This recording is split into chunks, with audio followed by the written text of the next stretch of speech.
ஒரு பொண்ணை வச்சுருக்காரு, ஒரு உள்ளே ஃபர்ஸ்ட் நைட் பண்ணுறாரு. நான் சின்ன பையன் தானே, நான் இன்னும் 20 வயசு பையன். எனக்கு நான் அப்படி ஒரு வேளை அப்படிலாம் இருந்தாக்க 73 வயசில் நான் இப்படி இருக்க முடியாது. தொங்கியிருப்பேன், நடக்க முடியாது. நான் இப்பவும் கிக் அடிச்சு நான் ஒரு படம் ஹீரோவை நடிச்சுக்கிட்டு இருக்கேன். ஃபேமிலியில் வந்து அதில் ஒரு குரூப் வந்து என் பசங்களெலாம் கூப்பிட்டு சாராயெல்லாம் வாங்கி கொடுத்து, இது மாதிரி அவர் அப்படி அங்கே தெரியுமா ஜோடியாக போகிறாரு, சினிமாவுக்கு போகிறாரு. பசங்க வந்து வீட்டில் சொல்லி அப்படி இப்படி எங்களுக்கு எஃபெக்ட் ஆச்சு. நாங்கள் ஒன்றா இல்லை. அவங்க நம்மளை ரொம்ப டார்ச்சர் பண்ண ஆரம்பித்தாங்க. ரொம்ப டார்ச்சர்னா மன ரீதியாகவும். இதை வந்து எதுக்க வேண்டிய சூழ்நிலை ஆயிடுச்சு. எதுக்கும்போது அவங்க வந்து வேறு மாதிரி ரவுடிசத்தை ஏற்பாடு பண்ணுறாங்க.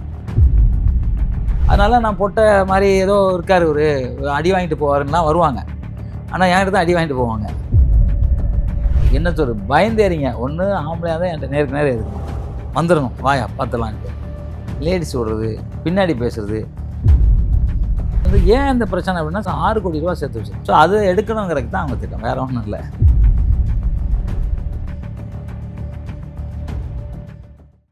வணக்கம், நீங்கள் பார்த்துட்டு இருக்கிறது டேக் ஒன் தமிழ். நான் உங்கள் விஜய் பிராணேஷ். இன்னைக்கு என் கூட இருக்கிற ஒரு ஸ்பெஷல் கெஸ்ட் யார் அப்படின்னு பார்த்தீங்கன்னா, இந்த சினிமா துறையில் கிட்டத்தட்ட 50 வருடங்களை கடந்த ஒரு நபர் தான் என் கூட இருக்காரு. அவர் வந்து ஒரு ஸ்டண்ட் கொரியோகிராஃபர், டைரக்டர், ப்ரொடியூசர், ஆக்டர்னு பன்முகங்கள் கொண்டவர். என் கூட இன்னைக்கு ஜாகுவார் தங்கம் அவர்கள் தான் இருக்காங்க. அவர்கிட்ட நிறைய விஷயங்கள் பேச போகிறோம், வாங்க பேசலாம். வணக்கம் சார். வணக்கம் தம்பி, நல்லா இருக்கீங்களா? நல்லா இருக்கேன் சார். உங்களை சந்திக்கல எனக்கும் எங்கள் டீமுக்கும் ரொம்ப ரொம்ப சந்தோஷம். எனக்கும் உங்களை சந்திக்கலாம் மகிழ்ச்சி. குறிப்பாக டேக் ஒன் தமிழ் தமிழ் அவங்க அந்த நிறுவனத்தினருக்கு உண்மையிலே கோடி வணக்கம். தொழில்நுட்ப கலை உங்களுக்கும் வணக்கத்தை சொல்ல பெருமை அடைகிறேன். ஏன்னா அவங்கக்கிட்ட இந்த மக்கள்கிட்ட பேசல இன்னும் சந்தோஷமாக இருக்குது. ஏன்னா எனக்கு டேக் ஒன் தமிழ்னோடனே எனக்கு அப்படியே உடம்புலாம் ஒரு மாதிரி ஆயிடுச்சு. தமிழ் மேலே மிகுந்த பற்று கொண்டவர்னு எனக்கு தெரியும். உங்கள்கிட்ட நான் முதல்ல கேட்கணும்னு நினைக்கிறேன் சார். கிட்டத்தட்ட 50 வருடங்களை வந்து தமிழ் சினிமாவில் கடந்தாச்சு. ஆமாம், தமிழ் சினிமாவில் மட்டும் இல்லை, பல விஷயங்கள் இல்லை, Tamil, Telugu, Hindi, Kannada, Oriya, Russian, Singapore, Malaysia, எல்லாம் ஜெர்மன், ஆங்கிலம், எல்லா மொழியும் பண்ணியாச்சு. ஸோ இந்த 50 வருடங்கள் கடந்ததுக்கு அப்புறம் இப்போ இந்த சினிமாக்கான ஆசை, சினிமாக்கான ஓட்டம் எப்படி இருக்கு? இன்னும் அந்த ஓட்டம் ஓடணுங்கிற ஆசையெல்லாம் இருக்கா? நான் சின்ன பையன் தானே, அது கரெக்டாக தான் சார். நான் இன்னும் 20 வயசு பையன். எனக்கு சிலம்பம் சுற்றுவேன், அந்த வேகத்தில் நான் சிலம்பம் சுற்றுவேன். அது மாதிரி கராட்டை கட்டாச்சு. இப்போ 7th பிளாக் பெல்ட் வாங்கினேன் கராட்டையில், ஸ்பேரிங் பண்ணி வாங்கினேன்.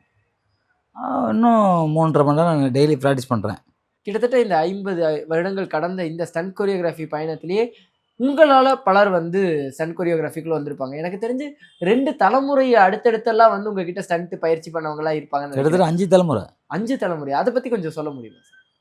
நிச்சயமாக. நான் வந்து புரட்சித் தலைவர் எம்ஜிஆர் அவர்கள் தான் என்னை வந்து சினிமா கூப்பிட்டு வந்தாங்க. அவங்க வீட்டில் தான் இருந்தேன். Shivaji sir, MGR sir, Shivaji sir, அவங்க கூட எம்ஜிஆர் சார்ட்ட ஒர்க் பண்ணேன். சிவாஜி சார்ட்ட நிறைய படம் ஒர்க் பண்ணியிருக்கேன். அப்புறம் ஜெய்சங்கர், ரவிச்சந்திரன் அவங்ககிட்ட ஒர்க் பண்ணியிருக்கேன். அதுக்கப்புறம் பார்த்தீங்கன்னாக்க அதுக்கு இடையில வந்து ரஜினி, கமல், அதுக்கப்புறம் விஜயகாந்த், ஆமாம், அதுக்கப்புறம் பார்த்தீங்கன்னா விஜய், அஜித், ஆமாம், அதுக்கப்புறம் சூர்யா, தனுஷ், சிலம்பரசன், இத்தனை தலைமுறை நான் ஒர்க் பண்ணியிருக்கேன். அதுதான் சார். அவங்க அப்பாக்கிட்டையும் ஒர்க் பண்ணியிருக்கேன், எல்லாருக்கிட்டையும். ஆமாம், பிரசாந்த் சார்கிட்ட ஒர்க் பண்ணால் அவங்க அப்பாக்கிட்ட நான் ஒர்க் பண்ணியிருக்கேன். கரெக்ட். சிவகுமார் சார்கிட்ட ஒர்க் பண்ணியிருக்கேன். இது மாதிரி ஒவ்வொருத்தட்டையும் நான் வந்து ஒர்க் பண்ணியிருக்கேன். பிரபு சார்கிட்ட ஒர்க் பண்ணியிருக்கேன், சிவாஜி சார்கிட்ட ஒர்க் பண்ணியிருக்கேன். இது மாதிரி ஒவ்வொருத்தட்டையும் தலைமுறை ஒர்க் பண்ணியிருக்கேன். ஏதாவது ஒரு கான்ட்ரவர்சியில் உங்களை வந்து மாட்ட வச்சுட்டே இருக்காங்க, ஏதாவது ஒரு மிரட்டல் வந்து வச்சுட்டே இருக்காங்க. ஆமாம், இப்போ கூட நம்ம கொஞ்ச நேரத்துக்கு முன்னாடி பேசிட்டு இருந்தீங்க, வீடு வரைக்கும் வந்தெல்லாம் மிரட்டிட்டு போகிறாங்க, கொலை செய்வேன்னு சொல்கிற அளவுக்கு. ஏன் சார் அத்தனை மிரட்டல்? என்னதான் நடக்குது? நான் அந்த கில்டு என்ன ஒன்று இருக்குது, film and television producer guild of south India. அதில் நான் தலைவர். ஒரு 6 ஸ்டேட்டுக்கு நான் தான் தலைவர். அதுக்கு முன்னாடி ஒரு இந்திக்காரர் இருந்தார். இந்திக்காரர் என்னென்னா, தமிழன் வந்து தலைவராக இருக்கக்கூடாது அப்படின்னு சொன்னார். தலைவர்னால் நான் வந்து அங்கே செயலாளர் இருக்கேன், என்ன உள்ளே விடக்கூடாது, வந்தால் கதவை திறந்து உட்கார விடக்கூடாது, தண்ணி கொடுக்கக்கூடாது எனக்கு. அப்போ அந்த ஸ்டாஃப்ஸ் எல்லாம் வந்து சார் வந்து அவர் வந்து தலைவர், உங்களுக்கு எதுவுமே தண்ணி கேட்டால் கூட கொடுக்கக்கூடாதுட்டாங்க, உள்ளே உட்காரக்கூடாது அப்படின்ட்டாங்க. சரி, உள்ளே உட்காரக்கூடாதா?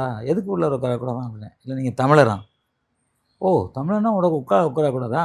உட்காருவேன். ஏன் கேட்குறேன், கதவை திறங்க அப்படின்னேன். இல்லை சார், நான் செயலாளர் சாவி கொடுங்க அப்படின்ட்டேன். ஏன்னா தலைவரோட 100 மடங்கு அதிகம், அதோட 50 மடங்கு அதிக ஓட்டு வாங்கி ஜெயிச்சிருக்கேன். அப்போ அவரோட எனக்கு தான் செல்வாக்கு, நீங்கள் எடுங்க முதல்ல சாவின்னு சொல்லி சாவி எடுத்து திறந்து உள்ளே உட்காந்தேன். அவர் நல்ல சில்லறை பாட்டி, 15,000 கோடி அதிபதி. போலீஸுக்கு கொஞ்சம் என்ன பண்ணுவோம் பண்ணிவிட்டு, இது மாதிரி வந்து அவனை உள்ளே போக சொல்லுங்கள் அப்படின்னு வந்து சொன்னாங்க. எனக்கு ஒரு போலீஸ் சொன்னாங்க. நான் ஏன் சார் வெளியே போகணுன்னேன். இல்லை, நீங்கள் வந்து தலைவர் உங்கள் மேலே கம்ப்ளைண்ட் கொடுத்துருக்காரு, எவர் கொடுத்தானா சார், நான் செக்ரட்டரி, நான்லாம் போக முடியாது அப்படின்னு சொல்கிறேன். சொல்லும்போது கொஞ்சம் எனக்கு அவருக்கும் வாக்குவாதம் வருது. நான் அப்போ ஜெயலலிதா அம்மா சிஎம். அவங்கக்கிட்ட நான் சொல்கிறேன், நான் அவங்ககிட்ட 1 வருஷம் நான் பாடி கார்டாக இருந்தேன்.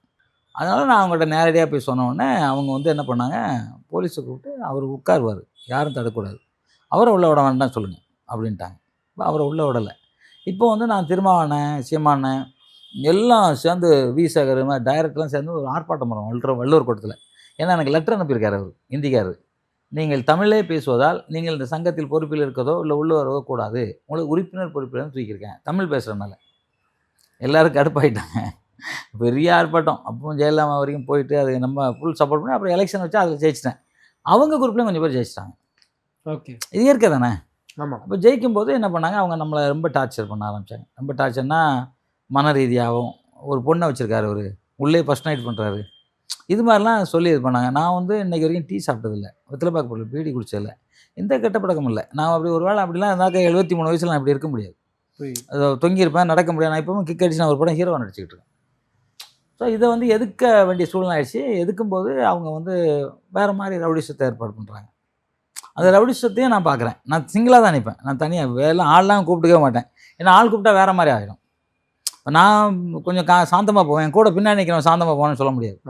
ஏன்னா அவன் எடுத்தவொடனே அடிக்கணும்னு நினைப்பான், அது வேறு மாதிரி ஆகிடும்னு நான் கூப்பிட்டு போக மாட்டேன். அதனால் நான் பொட்ட மாதிரி ஏதோ இருக்கார் ஒரு அடி வாங்கிட்டு போவாருலாம் வருவாங்க. ஆனால் என்கிட்ட தான் அடி வாங்கிட்டு போவாங்க வந்தாங்கன்னா. லேடிஸ் வர்றதுனால நான் அடிக்க மாட்டேன். என்ன சொல்ற, பயந்தேறிங்க, ஒன்று ஆம்பளையாக தான் என்கிட்ட நேருக்கு நேரம் எதுக்கணும், வந்துடணும் வாயா பார்த்துலான்ட்டு. லேடிஸ் விடுறது, பின்னாடி பேசுகிறது. சங்கத்தில் வந்து ஏன் இந்த பிரச்சனை அப்படின்னா, சங்கத்தில் வந்து 6 கோடி ரூபா சேர்த்து வச்சுருக்கேன். எந்த சங்கத்துலையும் இல்லை. நான் வந்து 4 வருஷத்தில் 6 கோடி ரூபா சேர்த்து வச்சுருக்கேன். இதுக்கு முன்னாடி எல்லாம் இருந்தவங்க யாருமே சேர்க்கல. ஸோ அது எடுக்கணுங்கிறதுக்கு தான் அவங்க திட்டம், வேறு ஒன்றும் இல்லை. ஆனால் சார், ஒரு சில அவதூறுகளும் உங்கள் மேலே பரப்புகிறாங்கல்ல. ஆமாம், நடுவில் நியூஸ் எல்லாம் கூட பரப்புறாங்க. போன வருஷம்னு நினைக்கிறேன், அந்த டைம்லலாம் வந்து பார்த்தீங்கன்னா தேவையில்லாத லேடிஸ் விஷயத்துலாமும் அதான் இப்போ உங்கள்கிட்ட சொன்னதே அதானே. அதான் அதெல்லாம் கொஞ்சம் உங்களுக்கு மனசு கஷ்டமாக இருக்குது. அதுவும் நம்ம ஃபேமிலியில் வந்து அது ரொம்ப அஃபெக்ட் பண்ணுவோம். ஃபேமிலி அஃபெக்ட் பண்ணிச்சு. அதுதான் அதை தான் கேட்குறேன், அது எவ்வளோ உங்களை அஃபெக்ட் பண்ணுது? ஒரு வேளை எங்கள் ஆஃபீஸில் ரூம் இருக்குது, 17 கேமரா இருக்குது. ரூமில் உட்காருக்கு சேர் தான் போட முடியும், வேறு எதுவுமே இடம் இல்லை. அவர் ஒருத்தர் சொல்கிறார், அவர் வந்து ஃபஸ்ட் நைட் அங்கே பண்ணிட்டாருங்கிறார். எனக்கு இல்லை சார், ஒரு பொண்ணுக்கு எவ்வளோ பெரிய தவறு இல்லையா? அதுவும் எஃப்ஐஆர் போட்டு சார்ஜ் போட்டு கேஸ் நடந்துகிட்டு இருக்கு. அதெல்லாம் உள்ளே போயிடுவாங்க. ஏன்னா அந்த மாதிரி தப்பான வார்த்தைகள் அவங்க சொல்லக்கூடாது, யாரையும் பற்றி தப்பாக போடக்கூடாது. வீடியோ இருக்குன்னு சொன்னாங்க. சரி வீடியோ இருக்குன்னா கேளுங்க, காமிங்க. எல்லோரும் கேட்டாங்க, போலீஸ் தான் கேட்டாங்க, காமிங்கன்னு. காமிக்க முடியும், ஏன்னா இருந்தால் தானே காமிக்க முடியும். சும்மா அப்படி சொல்கிறது. ஏன்னா ஓடிடுவார் இவர், அதோட அந்த பணத்தை நம்ம எடுத்துக்கலாம் அப்படிலாம் இருக்கு. நம்ம ஓடினா தானே, நான் ஏன் ஓட போகிறேன்? ஃபேமிலி அது எந்த மாதிரி சார் அஃபெக்ட் பண்ணுச்சு? ஆமாம், ஃபேமிலியில் வந்து அதில் ஒரு குரூப் வந்து என் பசங்களெலாம் கூப்பிட்டு சாராயெல்லாம் வாங்கி கொடுத்து, இது மாதிரி அவர் அப்படி அங்கே தெரியுமா ஜோடியாக போகிறாரு, சினிமாவுக்கு போகிறாரு. நான் சினிமாவுக்கெல்லாம் யாரையும் கூப்பிட்டு நான் தான் தனியாக தான் போவேன் எப்போவுமே. இது மாதிரி போகிறாரு, அங்கே போகிறாரு, அப்படி இப்படின்னு சொல்லி இப்போ பசங்க வந்து வீட்டில் சொல்லி அப்படி இப்படி எங்களுக்கு எஃபெக்ட் ஆச்சு. நாங்கள் ஒன்றா இல்லை இப்போ. ஸோ அதுக்கு காரணம் அதுதான், அந்த ஒரு பிரச்சனை தான் காரணம். இது வந்து ரொம்ப ரொம்ப பாப்புலரான ஃபோட்டோ. இதை பார்த்த உடனே எல்லாருமே எங்கே தேடினாலும் ஜாகுவார் தங்கம்னு தேடினா முதல்ல வர ஃபோட்டோ இதுவாக தான் இருக்குது. இங்கேயுமே அந்த ஃபோட்டோ வந்து பல இடத்துல பார்க்க முடியும் இருக்கு. ஆமாம், இந்த ஃபோட்டோக்கான மெமரி என்ன, இதை பற்றி சொல்லுங்கள். இது வந்து 47 வயசு எனக்கு இது அப்போ. ஆமாம் பா, இது வந்து குன்றத்தூரில் எடுத்தது, ஒரு வீட்டில் எடுத்தது பார்த்துங்க. அந்த பசங்கள்லாம் என்னோடய ஸ்டூடெண்ட் குன்றத்தூரில். இப்போ தாமோ அன்பரசு இருக்கார் இல்லையா, மினிஸ்டர், அவரே என் ஸ்டூடெண்ட் தான். அவங்க தம்பி என் ஸ்டூடெண்ட்டு, அவங்க தங்கச்சி என் ஸ்டூடெண்ட், அவங்க அப்பாவே என் ஸ்டூடெண்ட் தான். அந்த டைமில் வந்து அவங்க ஒரு ஆசைப்பட்டு ஒரு ஃபோட்டோ எடுக்கணும் அப்படின்னு சொல்லும்போது, நான் வந்து சட்டை கழட்டி பேர் பாடியோடு எடுத்ததே இல்லை. ஏன்னா இந்த ஃபோட்டோ கூட பாருங்கள், அது வந்து அப்போ 8 பேக் எனக்கு. ஓகே, கட்டாக இருக்கும், உருட்டுக்கட்டை வச்சு அடிக்க சொல்லுவேன், அப்படி இருக்கும், உருட்டுக்கட்டை தெரிக்கும், அந்த மாதிரி வச்சுருந்தேன். அந்த ஃபோட்டோ நான் எடுக்கலை. இதை போட்டோடனே பசங்களாம் சொன்னாங்க, நீங்கள் அந்த மாதிரி எடுத்து இது ஒன்று எடுங்க அப்படின்னாங்க. அப்போது இல்லை பாடி எப்படி காமிக்குது அப்படின்னு சொல்லிட்டு எடுத்த ஃபோட்டோ தான் அது. வீட்டில் எடுத்தது, வீட்டில் பின்னாடி ஒரு வேட்டி பிடிச்சிருப்போம் பாருங்கள், வேட்டி பிடிச்சிட்டு எடுத்தது. என்னோடய ஸ்டூடெண்ட்டுங்க எல்லாம் பெரிய பெரிய பதவியில் இருக்காங்க இன்றைக்கி. அவங்க எல்லாமே பெரிய அதிகாரி, இன்னும் வந்து ராக்கெட் விடுறதுலாம் ஒரு பெரிய பதவியில் இருக்காங்க. ஸோ அவங்க வற்புறுத்தி எடுத்த ஃபோட்டோ அந்த ஃபோட்டோ. இன்றைக்கி தமிழ்நாடு மட்டும் இல்லை, உலகம் ஃபுல்லாக ரஷ்யாவிலேருந்து அந்த ஃபோட்டோ காமிச்சா, ஜெர்மனியில் ஒரு பாப்பா ஃபோட்டோ இது யார் நீங்கள் தானான்னு கேட்டாங்க. அது மாதிரி எனக்கு உலகம் ஃபுல்லாக சொல்கிறாங்க. அந்த பசங்களுக்கு தான் நன்றி சொல்லணும். ஏன்னா அது வந்து இப்போ நீங்கள் கேட்கும்போது எனக்கு அந்த பழைய ஞாபகம் தான் வருது. கண்டிப்பாக சார். ஏன்னா இப்போ வரைக்கும் டக்குனு ஜாகுவார் தங்கம் அப்படின்னு கூகுளில் சர்ச் பண்ணாலே வர முதல் ஃபோட்டோவாக இதுதான் அமையுது. இவர் வந்து ஒரு பேட்டியிலேயே சொல்லியிருந்தார் சமுத்திரக்கனி சார், ஆமாம். உங்களை ரோல் மாடலா வச்சிருக்க. அவர்கிட்ட யாரோ ஒருத்தர் வந்து உங்களுக்கு 50 வயசு ஆக போகுது அப்படின்னு சொன்ன உடனே அவருக்கு அவர் 50 வயசு சொன்னார். ஆகும்போது ஆமாம் ஆமாம் அவர் சொன்ன உடனே அவர் சொன்ன விஷயம் தான், என்னோட ரோல் மாடல் வந்து ஜாகுவார் தங்கம் தான்ப்பா. ஆமாம். இவரை பத்தி என்ன சொல்றீங்க? இவர் எனக்கு ரொம்ப கால நண்பர். ம். நண்பர்னாங்க விட ஒரு நல்ல மனிதர் அவர். Okay. சமுத்திரக்கனி சார் வந்து ஒரு சாதாரண மனிதரை இருந்து ஒரு மாமனிதர்னு சொல்லுவாங்களா, இன்னும் கேட்டால் வந்து ஒரு அன்புக்கு அடிமை அவர். நீங்கள் ஒரு எவ்வளோ பேருக்கு ஃப்ரீயாக என்னெல்லாமோ பண்ணுறாரு, கோடிக்கணக்கான பண்ணுறது எனக்கு வெளியில் யாருக்குமே தெரியாது. ம். அவன் நல்ல மனிதர். எங்கே பார்த்தாலும் என்ன இறங்கி என்னண்ணே எப்படி இருக்கீங்கண்ணே அப்படின்னு கேட்பாரு.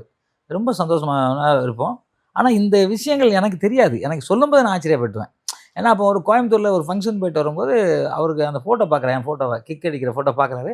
பார்த்து எப்படி நான் 72 வயசில் எப்படி நீங்கள் இப்படி அடிக்கிறீங்க ஏர்போர்ட்டில் கேட்குறாரு. நான் சொன்னேன் கண்டினியூவாக 100 கிக் அடிப்பேன். 100 கிக் அடிப்பீங்களா? கண்டிப்பாக. ஆமாம். அப்போ தண்டால் எவ்வளோ அடிங்க? தண்டால் எவ்வளோ? தண்டால் அடிப்பேன். இவ்வளோ எப்படின்னு இந்த வயசில் பண்ணுறீங்க அப்படின்னாரு. அப்போ நான் சொன்னேன் முயற்சி தான் சார், நீங்களும் பண்ணுங்கள். கண்டிப்பா சார்.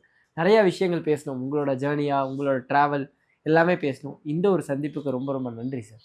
ரொம்ப நன்றி. உங்கள் நேயர்களுக்கும் நிறுவனத்தாருக்கும் உங்களை மாதிரி தொழில்நுட்ப கலைஞர்களுக்கும் ஒரு ராயல் சல்யூட் அடிச்சுக்கிறேன். ஏன்னா மக்கள்கிட்ட நல்லதை கொண்டு போய் சேர்க்கணுங்கிறக்காக நீங்கள் அரும்பாடுபட்டு எவ்வளோ கஷ்டப்பட்டு நீங்கள் எங்களெல்லாம் பிடிக்கிறீங்க. அதுக்கு வந்து ஒரு ராயல் சல்யூட்டு.